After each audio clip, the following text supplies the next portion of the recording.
Bien, bonsoir à tous et je voudrais remercier très chaleureusement le comité scientifique pour cette invitation. Et effectivement, en 10 minutes, je vais essayer de vous brosser un petit peu un survol de ce qu'on peut dire à l'heure actuelle sur le remplissage vasculaire pendant la période périopératoire. Alors j'ai choisi trois grands sujets puisque le temps m'est compté. D'abord, je vais vous parler de l'excès de cristalloïdes ici. Ensuite, des problématiques liées à l'excès de chlore. Et enfin, on verra dans quel cadre on peut continuer à utiliser les colloïdes de synthèse en périopératoire. Alors commençons par l'excès de cristalloïdes. L'excès de cristalloïdes, il a en fait été bien identifié comme un vrai problème ces dernières années. Et quand on prend des grandes cohortes comme celle-ci, ici il y a quasiment 20 000 patients, eh bien on s'aperçoit que la quantité de cristalloïdes utilisée au cours du temps est en baisse de façon significative et que cette diminution de mortalité est associée, cette diminution de cristalloïdes, est associée à une diminution de mortalité. Et ce qu'on sait également, c'est que l'excès de cristalloïdes est associé à une surcharge hydrosodée et que la relation linéaire entre cette surcharge hydrosodée et la mortalité, la relation entre la surcharge hydrosodée et la mortalité, vous le voyez ici, elle est quasiment linéaire. Vous avez une droite quasiment parfaite entre le volume administré au cours des 24 premières heures et les complications ou la mortalité. Et dans beaucoup d'études, je pourrais vous montrer 50 diapos comme ça, vous observez que si vous essayez d'établir un lien entre le pronostic ici à gauche et la mortalité, eh bien vous voyez là encore que plus on a mis de cristalloïdes, plus la balance hydrosodée est positive et plus la mortalité est importante. Donc les cristalloïdes, on avait tendance à dire jusqu'à maintenant qu'ils n'avaient pas d'effet secondaire. Eh bien, ils ont un effet secondaire majeur, c'est que l'excès d'eau et de sel est associé à une surmortalité. Et cet excès d'eau et de sel, il est délétère pour tous les organes. Vous avez ici des études, encore c'est de la traumatologie, qui montrent une relation quasiment parfaite entre l'incidence des SDRA et l'excès de fluide, entre l'incidence du syndrome de compartiment abdominal et l'excès de fluide. Et là où c'est encore plus intéressant, c'est sur le rein. En fait, on a toujours trop tendance à remplir les malades en craignant une insuffisance rénale. Et vous voyez des études comme celle-ci, et là encore, il y en a à peu près une vingtaine qui disent toutes la même chose, c'est que les patients qui ont un excès de fluide, qui peut être quantifié par une augmentation du poids d'entrée de plus de 10%, eh bien, ces malades-là, ici en rouge, ils ont une mortalité qui est bien plus élevée que les patients qui n'ont pas cette balance hydrosodée positive. Et cet excès volémique, cette surcharge volémique, elle commence dès J1. Et donc, dès le premier jour, il faut s'en préoccuper. Donc, une toxicité de l'excès de cristalloïdes sur quasiment tous les organes. Et ce qui est intéressant aussi, c'est qu'il y a des études comme celle-ci qui montrent que, vous venez de parler de monitorage cardiovasculaire juste avant, eh bien, cette étude-là montre que dans des pays en voie de développement où il n'y a pas de réanimation, pas de possibilité de faire de monitorage cardiovasculaire, eh bien, vous voyez que les patients qui vont recevoir, ici dans un état de choc septique, 3,5 litres dans les 2 premières heures versus 2 litres dans les 2 premières heures, eh bien, vont beaucoup plus mourir que les patients qui auront reçu moins de fluide. Donc le deuxième message ici, c'est qu'au-delà de 2 litres administrés, eh bien, il y a un vrai risque sur la mortalité, et si on n'a pas de monitorage, eh bien, on peut craindre une aggravation du pronostic. Donc 2 litres à la phase aiguë, et le troisième message, c'est 5 litres au cours des premières 24 heures. Vous avez ici une très belle étude de Paul Maric, une étude rétrospective, mais là encore, on est dans des nombres de patients qui sont tout à fait considérables, qui montrent bien, si je mets ici la mortalité en vert, une inflexion de la courbe de mortalité à partir d'un volume de 5 litres administré dans les 24 premières heures. Donc, attention au-delà de 2 litres, et au-delà de 5 litres dans les 24 premières heures, eh bien, on a une surmortalité. Et ce qui est encore plus intéressant, c'est le timing d'administration. Ici, dans cette étude de cohorte, 18 000 malades, les auteurs montrent très bien que le seul intérêt des fluides, c'est lorsqu'ils sont donnés à la phase aiguë. Alors, c'est quoi la phase aiguë? C'est les 30 premières minutes, donc immédiatement au bloc opératoire, ou à la phase aiguë d'un état de choc aux urgences ou en réanimation. Et cet effet-là, il est visible jusqu'à la 2e heure. Et puis, tous les fluides qui vont être passés au-delà de la 2e heure, eh bien, sont plutôt associés à un mauvais pronostic. Donc, les fluides, c'est important, mais tout de suite, parce que tout remplissage tardif est finalement plus délétère. Voilà un petit peu la surcharge hydrosodée, on pourra en discuter plus dans la discussion bien sûr. Voyons maintenant l'excès de chlore. Alors l'excès de chlore, c'est pas une vue de l'esprit, hein. Vous avez ici une étude de pratique qui a été faite entre 2007 et 2014 et qui montre ici l'utilisation du sérum salé versus les solutés balancées. Donc le sérum salé il est en bleu et les solutés balancées sont en vert. Et vous voyez très clairement qu'en 10 ans, on a un effondrement de l'utilisation du sérum salé au profit des solutés balancées. Alors le sérum salé, pourquoi on l'utilise moins? Eh bien parce que, vous le savez tous, il est très hyperchlorémique et que cette hyperchlorémie va entraîner une acidose hyperchlorémique qui est délétère. Alors pour éviter ça, on peut utiliser des solutés dites balancées, dont le chef de file, le plus ancien, le plus connu, est le Ringer lactate. Et vous voyez que la concentration en chlore du Ringer lactate est très proche de celle du plasma, 108 ou 106 millimoles selon les fabricants. Et vous avez là encore des grandes études de cohorte qui montrent toutes la même chose, celle-ci est la plus récente. Il y a un lien entre la mortalité et l'utilisation de ces solutés balancées. Plus vous utilisez de solutés balancées, en réalité, moins vous utilisez de sérum salé isotonique, et plus vous avez de chances de ne pas avoir de complications. Vous voyez ici une courbe de mortalité, avec une mortalité très élevée quand on n'utilise pas de solutés balancées, et puis plus vous utilisez les solutés balancées, ici le Ringer lactate, et plus vous diminuez la mortalité. Donc ça, c'est des analyses rétrospectives de cohortes, 10 000 malades quand même. Est-ce qu'on a des essais randomisés?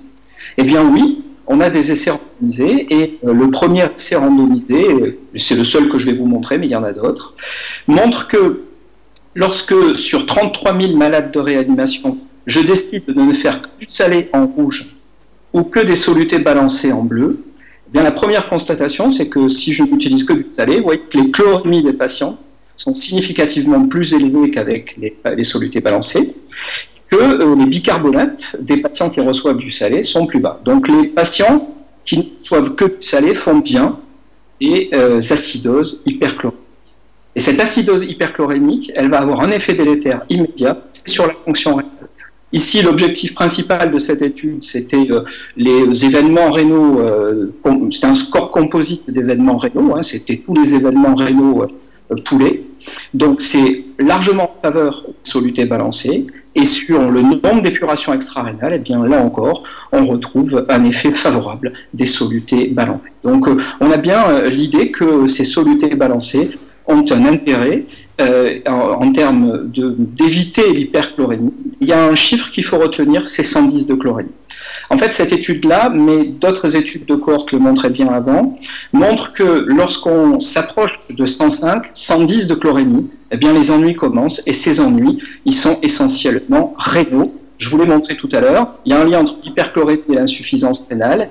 Ici, c'est une étude du groupe de Rinaldo Bellomo qui avait regardé finalement ce que faisait le sérum salé sur la perfusion rénale. Donc en abscisse, ici, vous avez le débit sanguin rénal, et vous voyez en très plein que lorsqu'on utilise du soluté salé isotonique, eh bien on a un débit sanguin rénal qui baisse, alors que lorsqu'on utilise un soluté balancé, on est capable, grâce au remplissage vasculaire, d'augmenter le débit sanguin rénal. Donc il y a peut-être finalement une toxicité du chlore qui est médiée par un effet vasoconstricteur excessif sur le rein. Donc message à ramener à la maison, vous avez déjà administré aux patients plus de 2 litres de sérum salé. Les ennuis commencent à peu près à 2 litres de sérum salé. Vous avez une chlorémie qui est déjà au-delà de 105-110 millimoles par litre. Eh bien, il est probablement sage d'arrêter le sérum salé isotonique et de continuer avec un soluté balancé de type Ringer lactate. Troisième partie de l'exposé, utilisation réseau des colloïdes. Alors, vous le savez tous, hein, il y a des effets, il y a plutôt des signaux un petit peu négatifs sur les colloïdes synthétiques en réanimation. On parle de surmortalité, on parle d'excès d'épuration extra-rénale, et en fait, ces effets négatifs ont surtout été observés, je l'ai souligné ici, en réanimation chez des patients septiques. Et la deuxième chose que je voudrais dire, c'est que dans toutes ces études qui ont suggéré des effets délétères des colloïdes de synthèse, eh bien, on avait 3 choses remarquables. Les patients avaient été inclus 10 heures après le début de l'état de choc, donc ils avaient déjà été réanimés. Ils ont été inclus dans toutes ces études à 90 de fréquence cardiaque, à 74 de PAM, à 9 de pression veineuse centrale, à 2 de lactate, et avec une durée horaire d'à peu près 4 80 millilitres minute. Donc toutes ces études qui montrent un effet délétère chez les patients septiques des solutés colloïdes, eh bien, l'ont montré chez des patients qui avaient déjà été réanimés. Donc, message ici, jamais chez le patient septique et jamais chez un patient qui est stable. Alors, au bloc opératoire, qu'en est-il? Est-ce qu'on retrouve ces signaux? Eh bien, on ne les retrouve pas. Méta-analyse de Claude Martin ici, qui avait regardé les effets rénaux des hydroxyéthylamidons chez les patients chirurgicaux, donc au bloc opératoire, aucun effet délétère. Et deuxième méta-analyse intéressante ici, ce sont des patients de soins critiques post-opératoires avec une exclusion des patients septiques. Donc, ce sont des patients de réa non septiques essentiellement de la thrombophagie, du choc hémorragique. Et là, la toxicité en termes de mortalité ou la toxicité en termes d'épuration extra-rénale, eh bien, on ne la retrouve pas. Ces méta-analyses ne montrent pas un effet chez les patients non septiques délétères des colloïdes de synthèse. Et puis, vous avez deux études récentes ici de Jousted qui a analysé l'utilisation de colloïdes chez les patients de chirurgie abdominale majeure. Alors là, et c'est important, associé à un système de monitorage cardiovasculaire, comme vous l'avez discuté précédemment, très poussé, avec un monitorage continu du débit cardiaque. Donc, on fait attention à ce qu'on donne, mais on fait également attention au débit cardiaque et à la normalisation. Et là, c'est en faveur des colloïdes. On a un score de complications post-opératoires qui est en faveur des colloïdes, moins d'utilisation des vasopresseurs, meilleure balance hydrosodée à J1 et meilleur contrôle du poids à J2. Et en termes de complications chirurgicales, c'est là encore en faveur des colloïdes. Donc, au bloc opératoire, on ne retrouve pas les effets délétères décrits précédemment en réa. Alors, comme colloïdes de synthèse, on peut utiliser les hydroxyéthylamidons ou les gélatines. Leur toxicité, elle est à peu près identique. Et c'est un message que je voudrais laisser ici. Attention, ne pas dépasser, que ce soit avec des gélatines ou des hydroxyéthylamidons, 30 millilitres kilo par jour, parce que c'est probablement à partir de là, vous le voyez sur cette étude rétrospective ici, à partir de ces 30 millilitres kilo que commencent les complications liées à l'excès de colloïdes. Et puis, les plus chagrins d'entre nous pourront vous dire « ouais, mais finalement, les colloïdes, ça remplit pas bien, ça a la même efficacité hémodynamique que les cristalloïdes. » Alors, on était très lassés d'entendre ça. Donc, au laboratoire, alors c'est une étude expérimentale et je vais en finir avec ça, mais je pense qu'elle a quand même des vertus pédagogiques. On avait ici fait une hémorragie sur un modèle d'animal anesthésié, hémorragie contrôlée, en amenant les animaux à 40 de PAM, donc là c'est des animaux qui sont très hypotendus, qui ont des lactates élevés, et on les a réanimés, soit avec de l'hydroxyéthylamidon, soit avec du Ringer lactate. Et le message ici, c'est que si on regarde un truc très très simple, c'est combien de temps il faut pour rétablir la pression artérielle moyenne du début de l'expérimentation. Eh bien, avec les HEA, c'est 15 minutes, et avec un cristalloïde, c'est 40 minutes. La différence est significative. Donc, si la question posée n'est plus la mortalité à J90, mais je suis embêté avec une hypovolémie sévère, il faut la corriger rapidement. Qu'est-ce qui fait le mieux le job? Eh bien, à une dose raisonnable, le colloïde de synthèse va faire mieux le job qu'un cristalloïde. Alors, où en est-on des autorisations? Eh bien, à l'heure actuelle, après beaucoup de discussions qui sont un peu interminables, l'Agence médicale européenne, ici en juillet dernier, a réaffirmé qu'on pouvait utiliser au bloc opératoire, dans le cadre de l'hémorragie, les solutés colloïdes, et en particulier les hydroxyéthylamidons, mais il fallait être très... cette agence a rappelé qu'il fallait que les utilisateurs soient très scrupuleux sur les contre-indications, c'est-à-dire jamais chez le patient septique, jamais chez un patient stable, jamais chez un patient brûlé et jamais à plus de 30 millilitres kilo. Et dans ces conditions-là, ces solutés peuvent encore rendre des services au bloc opératoire. Donc les messages pour la maison, attention à l'excès de cristalloïdes. C'est quoi un excès de cristalloïdes? C'est plus de 2 litres à la phase aiguë. C'est très certainement plus de 5 millilitres pendant les 24 premières heures. Et rappelons-nous que le remplissage est surtout efficace au cours des 2 premières heures. Excès de chlore, 2 messages, pas plus de 2 litres de salé et arrêtons le salé au-delà de 105-110 chloromie. Et pour les colloïdes, eh bien, on peut les utiliser au bloc opératoire, particulièrement lors d'hémorragie grave, pas plus de 30 millilitres kilo. et jamais si sepsis. Je vous remercie. Merci Laurent Muller pour la clarté de vos messages. Je pense qu'ils ont été reçus 5 sur 5. Alors on va commencer par une question de Marrakech. Est-ce que pour toute insuffisance cardiaque systolique, c'est-à-dire une fraction inférieure à 30%, il ne faut pas remplir? Pour une insuffisance cardiaque systolique? Oui. Je crois qu'on peut le faire.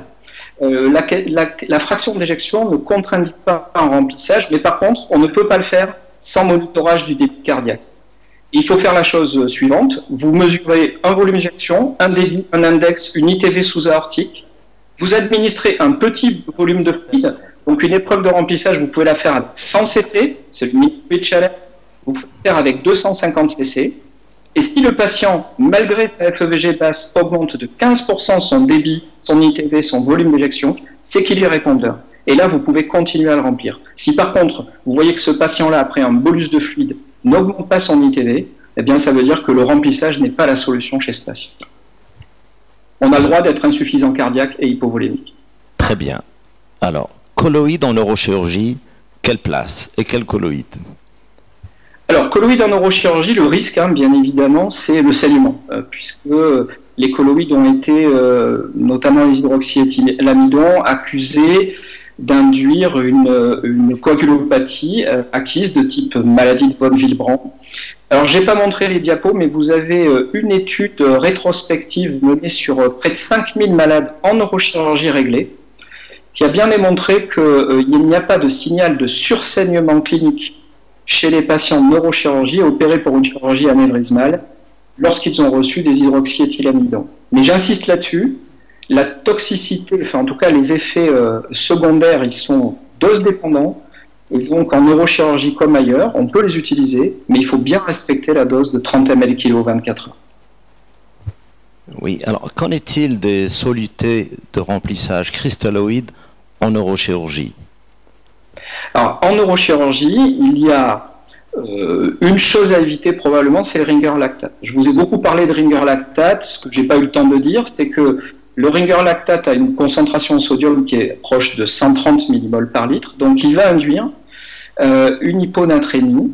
Et cette hyponatrémie peut aggraver un œdème cérébral. Donc, en neurochirurgie, il est probablement préférable d'utiliser des solutés qui sont équilibrés en sodium, et vous avez toute une série de solutés balancés enrichis en sodium disponibles sur le marché.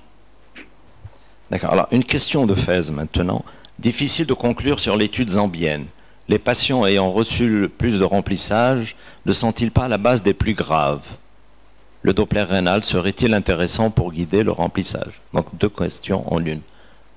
Oui, alors, évidemment, cette question de est-ce que les patients qui reçoivent plus de fluide ne sont pas plus graves, elle n'a jamais été tranchée, mais on a maintenant suffisamment d'études pour dire qu'il y a quand même un lien entre les deux, et que très probablement il est utile de contrôler la balance hydrosodée. Donc c'est pas parfaitement démontré, mais comme dans chaque étude qui étudie ça sort, eh bien, je pense qu'il faut y faire attention. Et la deuxième chose, c'est le Doppler rénal. Alors, Doppler rénal, c'est très satisfaisant. Moi, je suis à personnel un archi-believer de l'échographie, mais pas du Doppler rénal. Parce que le Doppler rénal, il y a eu environ 10 ou 12 études qui ont essayé de voir si le fait de faire baisser l'index de résistance en dessous de 0,75 permettait de protéger le rein. Et toutes les études, y compris randomisées, qui ont essayé d'étudier ça, ont montré qu'il y a un lien entre l'indice de résistance et la survenue d'une insuffisance rénale, mais le fait de traiter l'indice de résistance ne permet pas d'éviter les insuffisances rénales. Donc à l'heure actuelle, il n'est pas recommandé, il y a des recommandations là-dessus, d'utiliser le Doppler rénal comme un objectif pour le remplissage vasculaire dans le but d'éviter une insuffisance rénale aiguë. Alors, il y a une question qui nous vient d'une enseignante de Casablanca qui se demande de la place du sérum salé hypertonique dans le remplissage vasculaire. C'est une très bonne question. Là aussi, je n'ai pas eu le temps d'en parler. Alors, sérum salé hypertonique, il faut d'abord définir ce que c'est. C'est du sérum salé à 75 grammes par litre. C'est du 7,5%. Ce qui veut dire la chose suivante, c'est que lorsque on en a longtemps fait dans le service, Lorsque vous administrez 250 ml de sérum salé hypertonique à un patient, sa natrémie et sa chlorémie vont passer de 140 à 155. Donc vous allez créer une hypernatrémie aiguë, une hyperchlorémie aiguë. Ça a un effet théoriquement bénéfique qui est un effet d'appel de l'eau de compartiment interstitiel. Donc remplissez avec un tout petit volume en espérant obtenir une expansion volémique majeure. Ce concept-là, dans les méta-analyses dans tous les essais randomisés et dans les méta-analyses qui ont suivi, n'a jamais pu être démontré. On ne peut pas établir un lien entre l'utilisation du SSH et la mortalité. Et on sait par contre que l'hyperchlorémie, l'hypernatrémie, c'est pas bon pour la santé. J'ai essayé de vous en convaincre. Donc à l'heure actuelle, je ne vois pas d'indication du sérum salé hypertonique. La seule indication qu'on pourrait avoir, c'est peut-être une indication en médecine de montagne. Les médecins de montagne aiment bien ça parce que c'est un soluté qui ne gèle pas. Donc peut-être qu'en médecine conditions extrêmes, ce soluté a une place, mais dans nos réanimations, dans nos blocs opératoires, à l'heure actuelle, ça ne me paraît pas être un choix judicieux.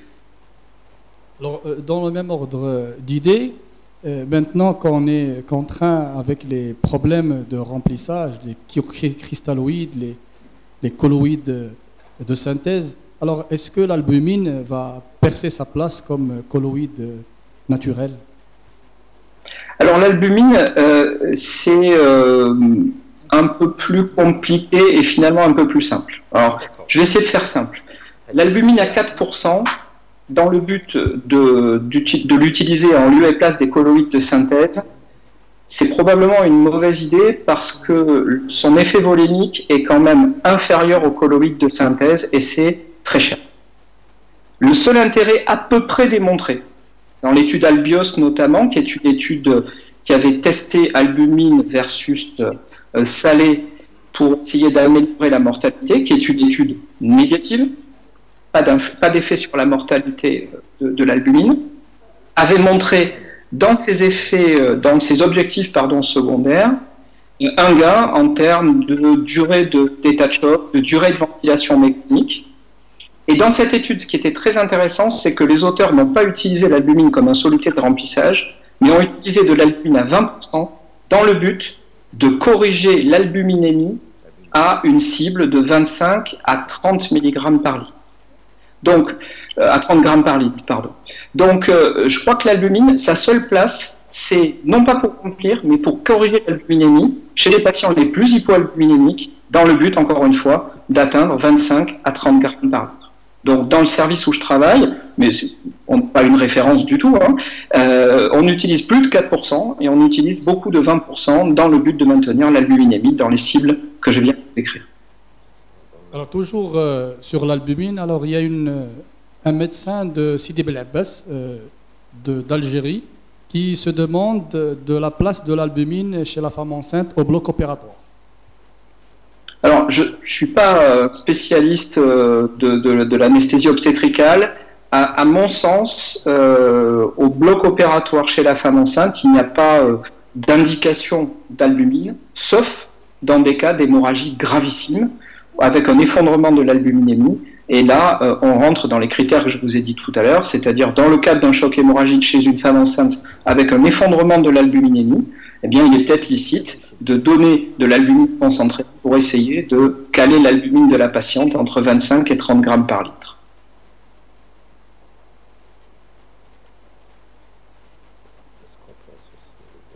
Ça vous laisse sans voix. Non, on se demandait, il y a une enseignante de Casablanca qui parle de remplissage sérum salé et ringer lactate simultanément. Alors, simultanément, ça me paraît... Ça peut être une solution. Le problème du simultanément, c'est quand même de borner le volume de salé administré à 2 litres. Donc, je pense qu'il est peut-être plus judicieux de faire la chose suivante. Vous commencez au salé, surtout si le patient a une chlorémie normale, et au-delà de 1 litre, 1,5 litre de salé, vous faites une chlorémie, et si la chlorémie est déjà accrochée, continuez au ringer. Mais si on fait, dans un remplissage massif, on alterne les deux, on risque quand même d'avoir une acidose hyperchlorémique parce qu'on n'aura pas suivi l'évolution de la chlorémie. Donc je crois qu'il vaut mieux donner du salé et suivre la chlorémie, et arrêter de donner du salé quand la chlorémie est accrochée 105-110 mmol par. Alors, quel est le meilleur soluté de remplissage en cas d'hypernatrémie sévère? C'est une question de type ASA. Alors, deux choses l'une. Soit vous avez une hyponatrémie médicale, c'est-à-dire un patient qui n'est pas déshydraté. D'hypernatrémie, pardon, Laurent Muller. Excusez-moi? En cas d'hypernatrémie, pas d'hyponatrémie. Oui, d'hypernatrémie, pardonnez-moi, j'avais pas entendu. Alors, en cas d'hypernatrémie, c'est très simple, c'est le Ringer lactate. Très bien. Voilà.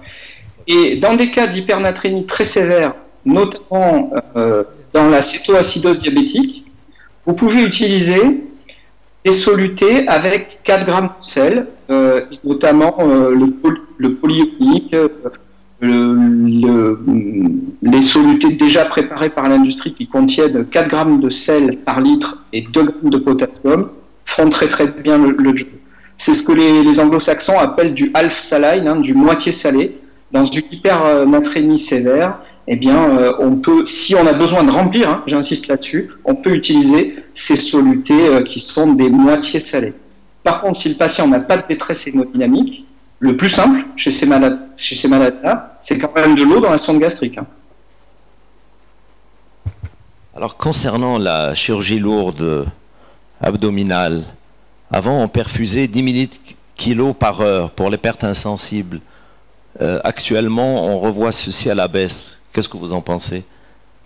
Quel chiffre donc ça, c'est le fameux débat restrictif versus libéral. Hein. Donc, il y a deux écoles. Soit vous continuez à faire 10-12 millilitres kilo/heure en chirurgie abdominale majeure. Ça, c'est l'attitude dite libérale. Soit vous faites du restrictif. Et le restrictif, c'est globalement entre 2 et 6 millilitres par kilo et par heure. Alors, les méta-analyses sont négatives, c'est-à-dire qu'on n'a jamais pu démontrer qu'une attitude était meilleure que l'autre. Il y a une tendance dans ces méta-analyses pour avoir un meilleur effet de l'attitude restrictive, c'est-à-dire des patients qui vont mieux quand on réduit les volumes. Mais vous avez une étude randomisée récente australienne de Lancet, hein, qui vient d'étudier ça et qui montre que ça l'inverse, c'est-à-dire qu'ils ont comparé 6 versus 12 millilitres kilo/heure, et eux, ils ont un effet favorable à 12 millilitres kilo/heure. Et qu'est-ce qui, à mon avis, justifie ce résultat? Eh bien, c'est que dans le groupe 6 millilitres kilo/heure, il n'y avait pas beaucoup de monitorage hémodynamique. Donc, je pense que l'attitude restrictive, si vous décidez de faire 2 à 6 millilitres kilo/heure, il faut absolument monitorer parce que là, vous avez un risque d'hypovolémie occulte.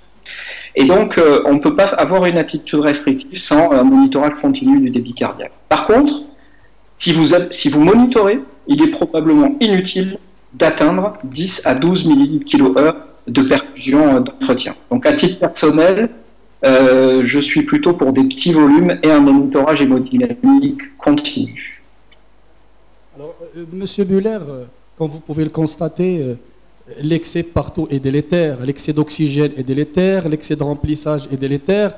Alors, vous ne croyez pas que la raison veut plutôt que d'évaluer la quantité de liquide, se focaliser plutôt sur l'évaluation ou l'incidence métabolique, c'est-à-dire l'équilibre entre l'équation ou l'équilibre entre ce qu'on donne et ce que consomme la cellule? Non, je suis tout à fait d'accord. Hein. Il n'y a pas de volume magique. Il faut faire de la médecine personnalisée. Tous les patients n'ont pas besoin du même volume. Ce que j'ai voulu vous montrer là, c'est les volumes critiques à partir desquels il faut s'inquiéter. Mais vous allez parfois régler le problème avec 500 ou 1000 millilitres. Donc vous avez raison. Il faut regarder l'effet du remplissage. Je pense que la première chose à regarder, c'est le débit cardiaque. Et puis après, il faut regarder, vous avez tout à fait raison, la demande métabolique. Est-ce que je suis capable de faire remonter la SVO2, si j'en ai une? Est-ce que je suis capable de faire baisser le lactate? On a à l'heure actuelle des industriels qui vont nous proposer le dosage continu du lactate. Donc on aura peut-être dans les années qui viennent la valeur du lactate qui va baisser sous nos yeux sous l'effet du remplissage. Donc pas de chiffre magique, et d'accord avec vous pour dire qu'il faut monitorer les choses et pas le même volume pour tout le monde en tout cas. Voilà. Merci Laurent Muller. Merci pour votre exposé, pour vos réponses fort intéressantes. Et merci d'avoir été avec nous. À la prochaine. Merci de l'invitation. Bonsoir à tous. C'était